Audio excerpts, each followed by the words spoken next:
Should you buy a mainstream compact crossover like this RAV4 Hybrid right here, or should you buy a luxury compact crossover like this Lexus NX Hybrid right over here?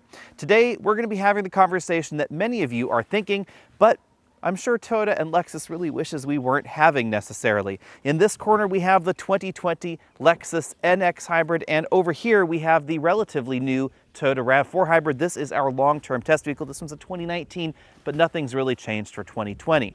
First things first, this Lexus NX is not related at all to this Toyota RAV4 right over here. They may be about the same size, they have very similar wheelbases, but this one's close cousin was the previous generation Toyota RAV4, not the one that's right next to me.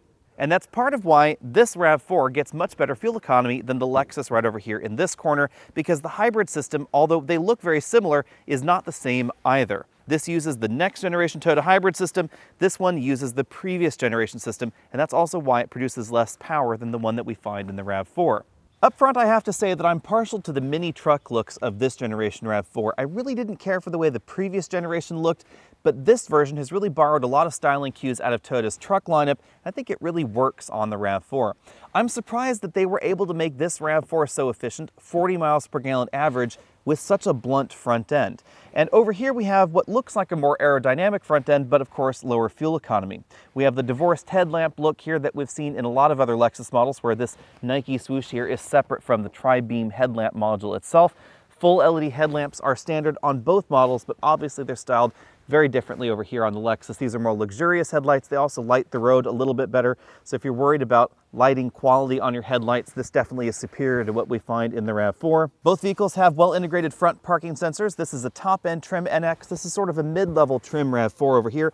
Both vehicles also have fog lights, but this is another point of differentiation. The luxury model gets you LED fog lights. The RAV has incandescent fog lights. Not too surprisingly, the RAV4 and the NX are equipped almost identically when it comes to active safety technology. We have radar adaptive cruise control standard across the line, lane keeping assistance, blind spot monitoring available, all that sort of stuff that you see on the side of your screens.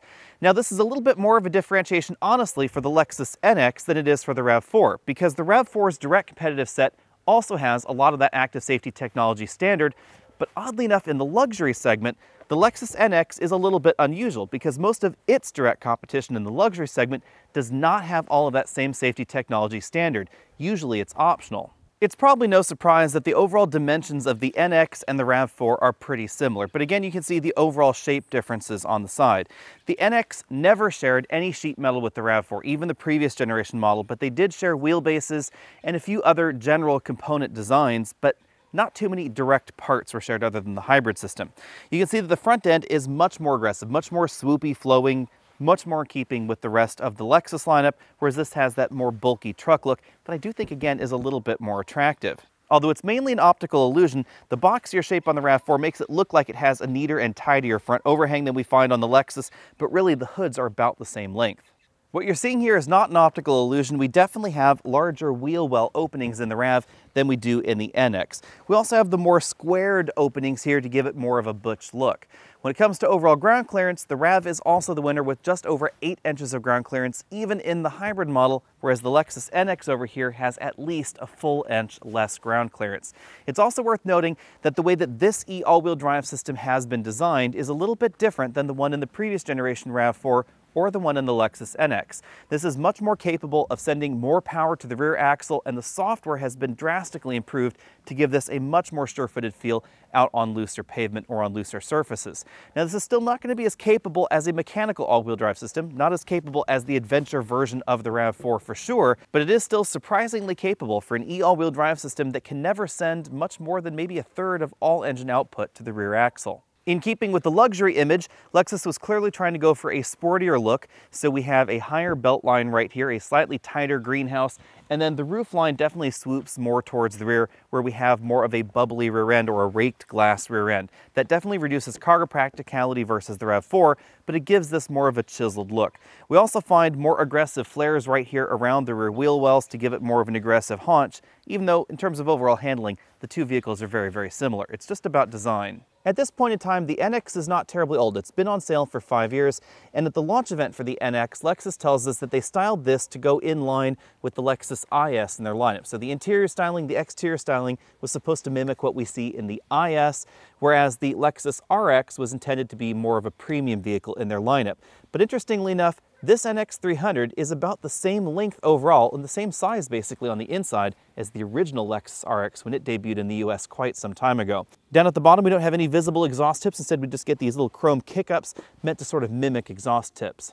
Things are definitely different in the Toyota, where we again get more truck-like looks in the rear. Fewer LEDs going on in these headlamps. That's another thing you get in the luxury model. So these are not full LED units. We have incandescent backup lights and incandescent turn signals back here as well. We also get more of a truck look down here at the bottom.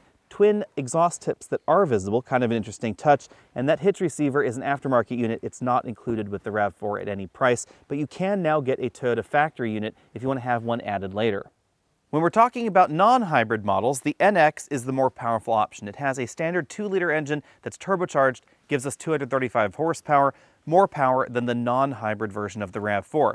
But when we're talking about hybrids, we get 219 horsepower under this hood, 194 under the Lexus hood. And that's again because this is the older generation of the Toyota Lexus 2.5-liter hybrid system. This gives us 31 miles per gallon and has an all-wheel drive axle in the rear. We have basically the updated version of that system over here in the RAV4, now giving us 219 horsepower combined and a serious bump in fuel efficiency, 40 miles per gallon, even though these two vehicles are running almost identically sized tires. Both are 225 in width. We have 16-inch tires and wheels on this model, 18-inch tires and wheels on the Lexus. As we generally see when comparing a mainstream vehicle to a luxury vehicle, it's a lot of these little details that are different. For instance, we have struts on the hood rather than a prop rod on the RAV4. We have the 18-inch wheels that are more attractive over here in the Lexus. Definitely took more effort to machine those than the 16-inch alloys that we find on the RAV4. And then there are a lot of little details around. For instance, when it comes to the proximity key system, all 4 doors in the NX have sensors that we can have the key in your pocket, grab on any of the door handles and open the door.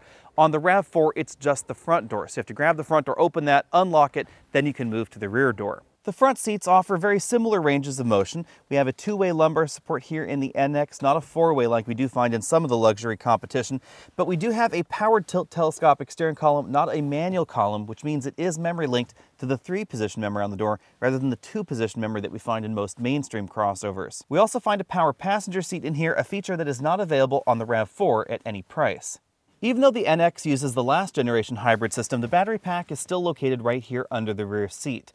That really helps improve the overall packaging efficiency of the vehicle, and it's why the cargo area in the back is identical whether you get the hybrid or non-hybrid, both in this and in the RAV4. But due to the overall design of this generation Lexus NX, the rear seats feel a little bit higher off the ground than they feel in the RAV4. Now that may be an advantage to some. If you have shorter passengers in the rear frequently, then they're going to get a better view of the road. But if you have taller folks and you want to sit a little bit more upright with these reclining rear seats, it means you're going to get a little bit less headroom. Now I still have an inch of headroom easily, so this is still very comfortable and accommodating back here. But oddly enough, these two vehicles have very similar overall interior dimensions. If I move over here to the middle seat, my hair is just barely brushing the ceiling, even though the seat is higher off the ground. But again, I could definitely do that more comfortably. If I scoot all the way over to the right side, this front seat's all the way back in its tracks. I had a 6'5" person there. You can see I have about an inch of legroom left.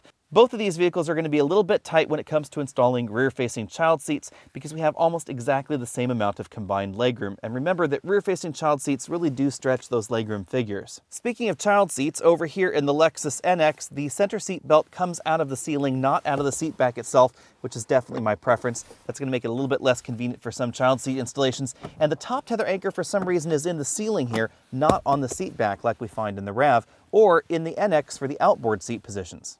Cargo capacity is a big point of differentiation between the two models. Because of the swoopier styling that we have in the NX and some of the overall styling choices as far as the way the front and the rear end of the vehicle were designed, we have less cargo capacity in here by a notable difference. Most of the difference is found above the cargo cover, where we find definitely more of a raked profile in here and less cargo practicality as a result. In rather an odd twist, we find a hard cargo cover here in the Lexus and more of a premium roller style cargo cover in the RAV. Both vehicles come with a standard spare tire under their load floors, but over here in the Lexus NX we find a little bit less storage room. You can see the 12-volt battery is over here right there in the floor, and then the spare tire is at an angle, reducing the cargo practicality and cargo space. You could not fit a full-size spare tire here in the Lexus, but we were able to fit one in our RAV4.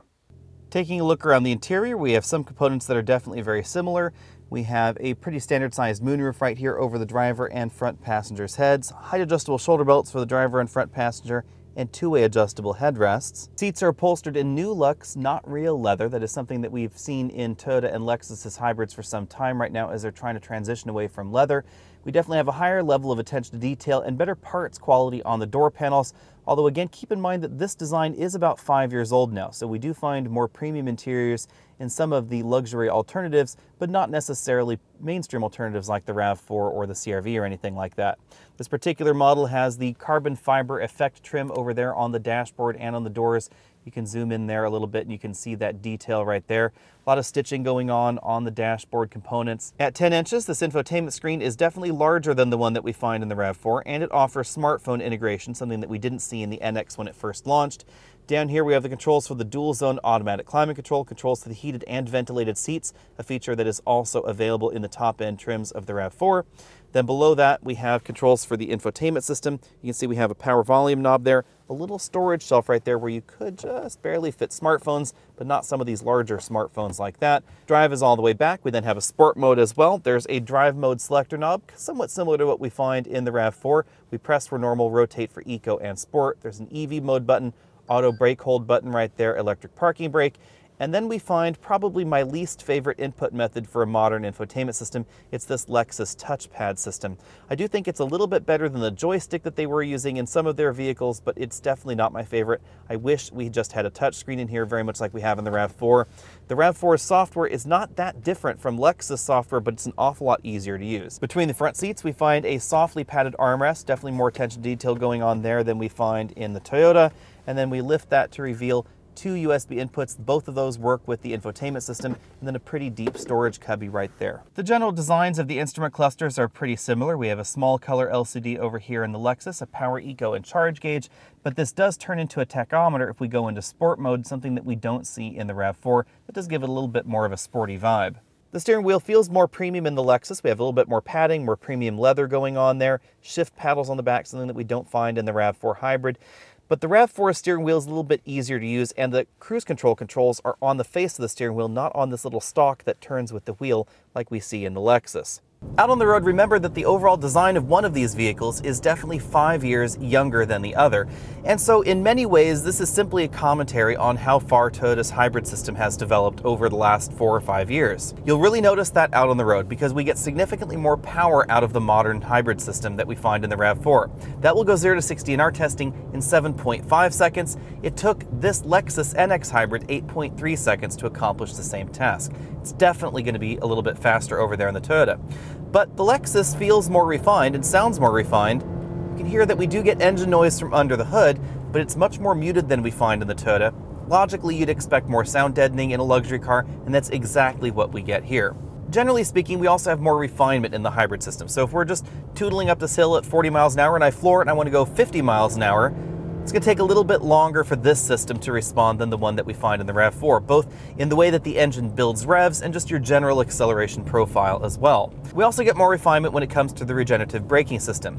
In this system, if I'm braking moderately like I am here, and then I stab the brake pedal with my foot, there's a moment where it feels like nothing's going on, and that's been significantly refined in the current generation RAV4.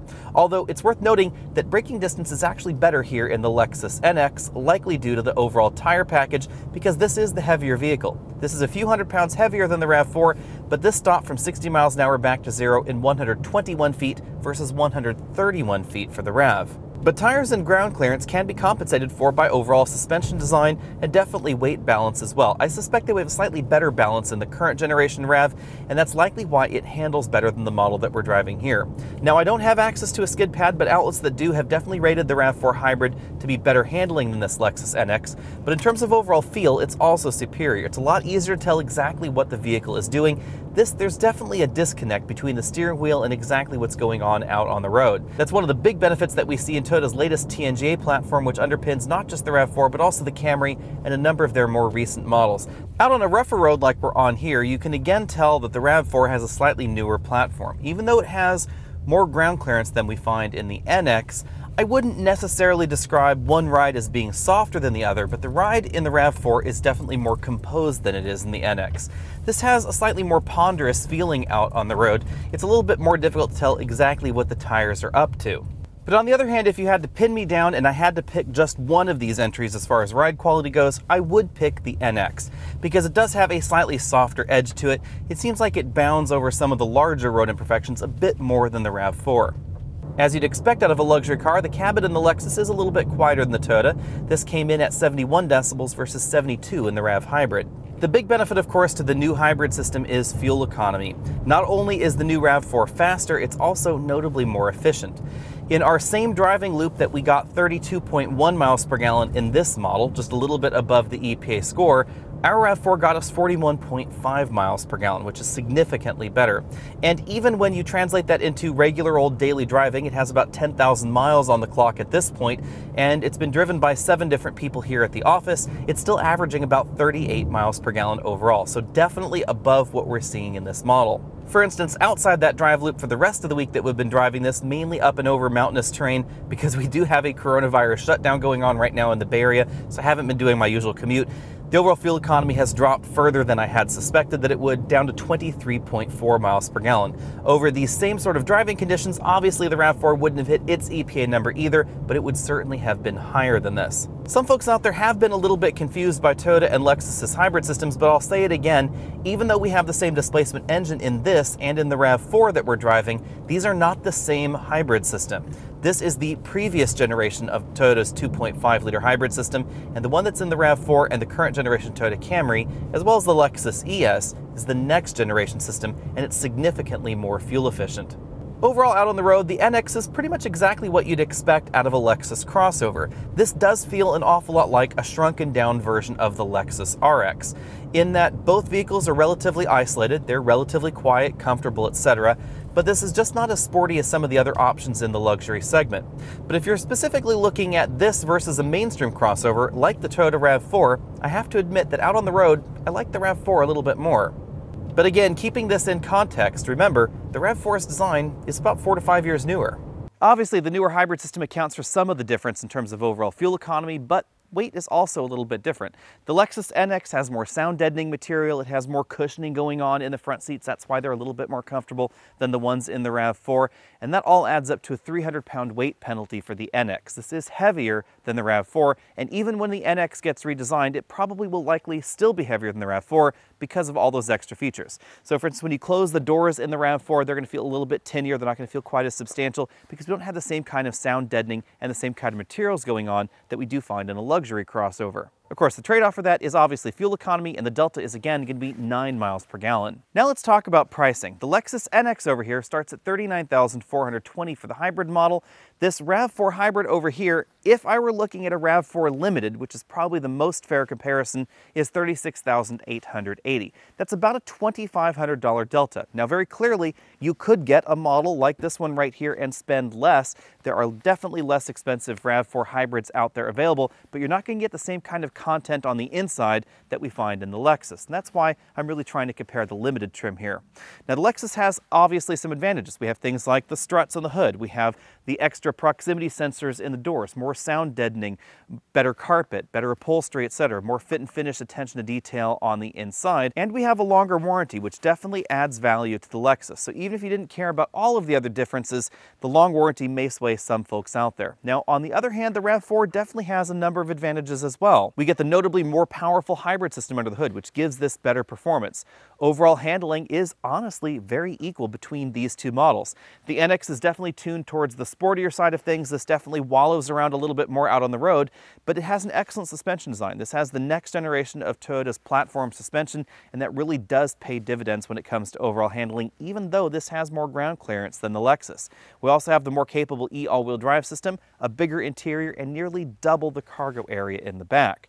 It's also worth noting that depending on exactly how you have your RAV4 configured, you may also get a few features in this that we don't find yet available in the Lexus NX. When it comes to active safety technology, the two vehicles are very, very similar.